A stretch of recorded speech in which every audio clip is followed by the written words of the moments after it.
Day 2 of wearing the gayest outfits imaginable for Pride Month. There is not a gayer organization in this country than the Girl Scouts of America. So of course we're wearing the Girl Scout vest, and I'm pairing it with this bodysuit because I think it's a fun color combo. And on the bottom, I'm gonna wear this low-rise jean skirt. It's like if a Girl Scout was sluttier, but also... shit. Fuck out of here. What the fuck was that shit? Yo guys, this is a city councilwoman named Isabel Mata, and yes, she's Jewish. To me, a pride flag is way more relatable than an American flag. I would not raise an American flag at my house because I wouldn't. I wasn't even born here. But I would raise a pride flag. And as the most diverse city in all of Snohomish County, I don't think that I'm the only one. No. To me, a pride flag is way more relatable than an American flag. You know, guys, what would we do without these people? You know, they're essential. I feel great. Well, you know, what I shared with Tom Brown's team is that, you know, that first they sent the illustrations over, and hey, is DJ going to be cool with this pleated skirt? And I was like, well, look, you know, in our culture, Polynesian culture, we rock lava lavas, we rock skirts. The most masculine men, but not that I'm one of them, but the most masculine men wear lava lavas and skirts. Hey guys, the most masculine men wear skirts. I mean, that's everywhere, you know? We can clearly see. Yeah, okay, bro. When I first started working, I was an anomaly to the industry. Arguably, in many ways today, really I still am. I think it's time to say the quiet part out loud. The fashion industry is unlikely to book or pay Black trans feminine and or physically disabled models to do runway, editorial, and or campaign because of an absence of whiteness. Yeah, guys, we need more Black trans disabled women as models on runways. I mean, let alone the fact that the word model, it means you're supposed to be an aesthetic model. It doesn't matter. Come on. Yo, this is brutal. Just because I'm fat, that doesn't invalidate the things that I say. She died.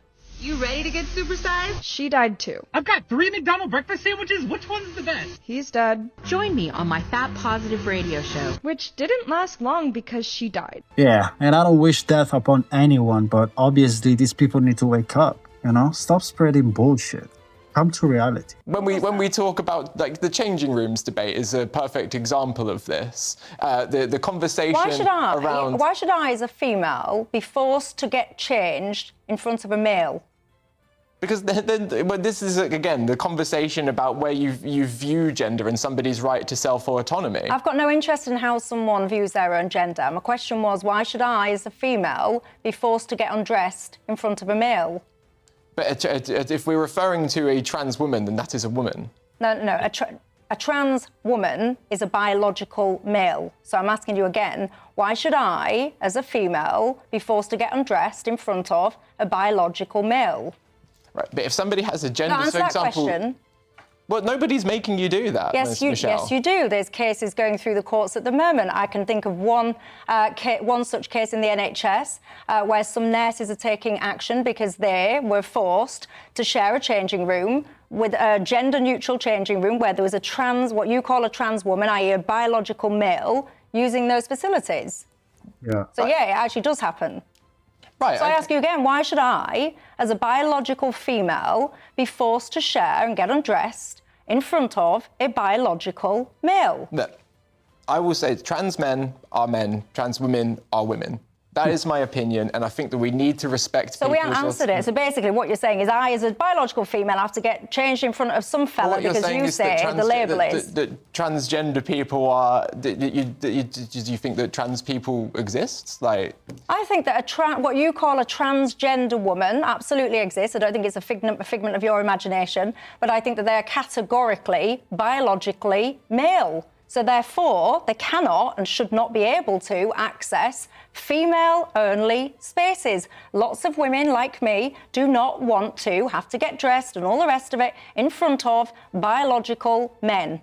This is not a controversial view. We have single-sex spaces for a reason. We have an epidemic of male violence against women and girls. We've fought hard to get our single-sex spaces. We deserve those single-sex spaces. Those single-sex spaces are often responsible for keeping us safe. And many of us, and there's women that will disagree with me, and I respect that, but many of us do not want biological men in our spaces, our private single-sex spaces, and nor should we have to have them there just in order to satisfy other people's descriptions. Right, well, I suppose we're going to have to agree to disagree there, Michelle, but what but we always have to agree to disagree, but it's not you that then has to get changed in front of a man. Right, but you would, because you're in that man's changing room, but you get what I mean. It's not you that has to then get naked and get changed and get undressed in front of someone of the opposite biological sex against your will. It's always us women that have to suck it up. Okay, and a lot of us, by the way, are fed up of it, quite frankly. Are you, or not? Yeah, the trans debate is really old, but the thing is, these people are getting worse, you know? At the beginning of this madness, years ago, they were not targeting children as they do now. Females' bathrooms in schools, especially in the UK, you know, they have males. Like, this is a regular thing. There's protests, but obviously the laws doesn't change and children are suffering. Not us, obviously, but children. So fuck these people, bro. They only care about themselves. That's incredible. They don't care about any other human being. Only the people that agree with them. Yes or no, is abortion murder? Yes. In Matthew 5:28, when Jesus says that if I look at a woman lustfully, that I've already committed adultery with her in my heart. Yes. Do you agree? Jesus doubles down on so many moral laws of the Old Testament. Just and yes or really no, if that's important. okay. Do I agree with what? That if I look at a woman lustfully, that I have already committed adultery with her in my heart. Do you agree, yes or no? Yes, in your heart. Okay. Yes. In Matthew 5:22, when it says that if I'm angry with my brother or sister, then I am guilty of the same judgment as if I had committed murder. Yes, spiritually. Yep. Spiritually. Not necessarily legally. Would it be fair to say that Jesus is implying that lust can lead to adultery and that anger can lead to murder? Yes, I would agree with that. But he is also saying that actually following the law is not just about what you do outwardly, but what you do in your heart and what you think and feel inside. Absolutely. Are pregnant women angry with the baby when they undergo an abortion? Yes or no? I have no idea. I don't think either of us can say how every single pregnant woman feels when she has an abortion. Do you know what every single pregnant woman is feeling when she has an abortion? Maybe some of them are angry at the baby. Maybe some of them are scared. Maybe some of them are desperate. Maybe some of them just don't want to be pregnant anymore. But ultimately, it still leads to the same outcome, that an innocent human being is being killed. Yes or no? That's all I'm asking. So you would say... Okay, I gave you more than that. That's fine. I'm just trying to... One more. Then how can abortion be murder if they do not share the same intention? How can an apple seed grow an orange tree? Jesus doesn't say that anger is the only thing that leads to murder. As we saw in the case of David, it was lust that led to the murder of Bathsheba's husband. So murder can still be murder even if the intent does not start with anger. And that is what I believe we see with abortion. What a stupid question. Well, since they are not angry with the baby, well, even if they kill him, it's not murder, right? Because they were not angry. What the fuck are you saying, bro? I thought it was like a gotcha moment. Dude, you can kill somebody, and even if you're not angry with them, it's still murder. Like, are you an adult? What is this? What is an abortion? What happens in an abortion? No, I'm just asking. It's very simple. What's happening in an abortion? Nothing. Huh? You're getting rid of your baby in your belly, aren't you? You're killing your baby? Yeah. Exactly. Yeah. At least you're honest about it. A lot of people will say, oh, you know, it's like only a clump of cells. You know, it's got a heartbeat, it's got hands, it's got feet. No, of course, listen, I'm not like about saying, oh yeah, like but everyone's situation is different. I think everyone's entitled to their choice as well. The choice to do what? To decide what they're doing with their life and their body and their responsibilities and whether they can support a child. If I couldn't support a child, then it's not fair for me to bring them into the world either. Should, like, men and women, you know, practice some self-control and maybe practice abstinence if, you know, they don't want to have a child? You're never going to get that though, are you? Well, we had it Ireland was a Catholic country not so long ago. It's only, 20 years ago, Ireland just kind of went liberal. Yeah. So we had a very strong Catholic country for 1,500 years and it worked very, very good. We see now 10,000 Irish babies are murdered every year. There was a study in Cork found that their babies are being born alive with abortions, and the doctors don't know what to do, and they leave the baby on the operating table screaming until it dies. And the doctors are actually giving up their jobs because they don't know what to do. It's traumatizing them so much. Yeah, and this is the whole point. This is not your body. This is another human being. You know, it's inside of you. Okay, so what? You think you can kill him because of your choice? What about the baby's choice? He wants to live, right? Or she wants to live, but you're denying it before he's even born. And you're killing an innocent human. Can you tell me what a woman is? Whoever wants to be. I don't care. But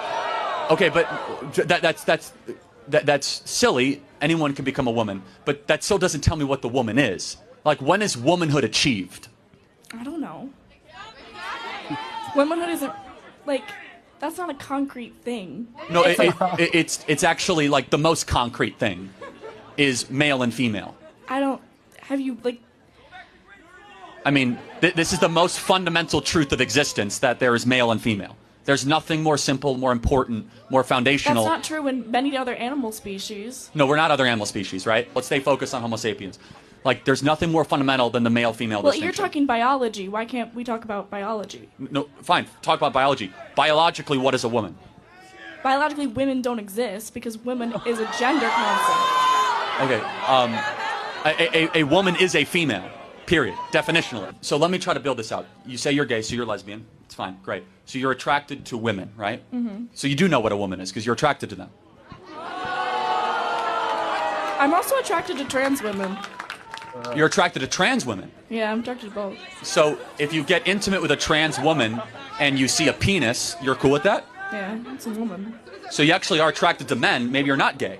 No, I'm not attracted to men. I'm attracted to a woman with a penis. Well, hold on. If you have sex with a trans man, you then have sex with a penis. So maybe you're not so gay after all. No, that's not what a trans man would be otherwise. No, a trans man is a fake man, so it's a woman. No, that's wrong. A trans man is someone who went female to male. Oh, I got it. So you're not attracted to trans women. No, Trans women are fake women, so men. So people who think they're women. So do you think you're not being rude right now? No, I think that we're actually getting towards some approximation of how insane our moral degradation of the LGBTQ thing is in our country. How destructive it is, how suicidal it is, how much harm it does. And I think we're putting it on full display. I don't mean to single you out. You came up here voluntarily to the mic. At any time you could tap out or you could, leave. I do just want to get to the core of this. Transgenderism is an identity problem that at its core is a brain issue. We treat it as a body issue. Transgender people deserve love, support, and care. And the best way you can love is don't affirm the lie, instead challenge the lie and break them out of the delusion. Yeah, rest in peace to Charlie. And I'm not gonna lie, guys. Like, this is insane. This is insane. This is actually funny, but these people are serious. That's insane. Yo, guys, look at this.